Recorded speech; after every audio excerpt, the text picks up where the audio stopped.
भूतिया हवेली का रहस्य।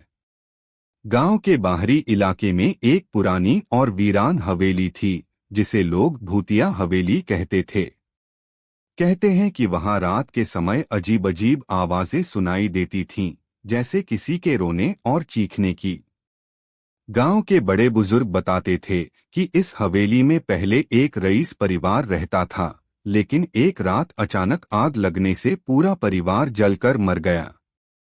तब से यह हवेली सूनी पड़ी थी। रवि, जो कि एक निडर युवक था, इन कहानियों को सिर्फ एक भ्रम मानता था। उसने तय किया कि वह इस रहस्य का पता लगाएगा।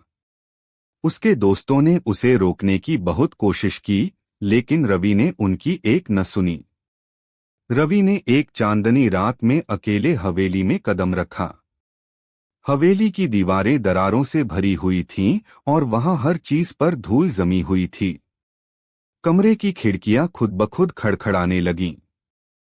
अचानक उसे एक दरवाजे के पीछे किसी के चलने की आवाज सुनाई दी।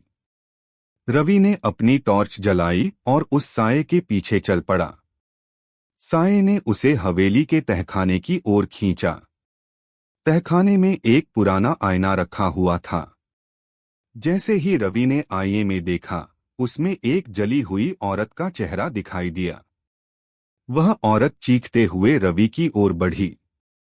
रवि को वहां एक पुरानी डायरी मिली, जिसमें लिखा था कि इस हवेली के मालिक ने लालच में आकर अपनी ही पत्नी और बच्चों को जिंदा जला दिया था, ताकि वह उनकी संपत्ति हड़प सके। लेकिन उसकी पत्नी की आत्मा वहां से कभी मुक्त नहीं हो पाई। रवि ने हिम्मत जुटाई और औरत की आत्मा से कहा, मैं तुम्हारी मदद करना चाहता हूं। औरत ने धीरे धीरे कहा, मुझे शांति चाहिए। रवि ने गांव के पंडित को बुलाकर वहां पूजा करवाई।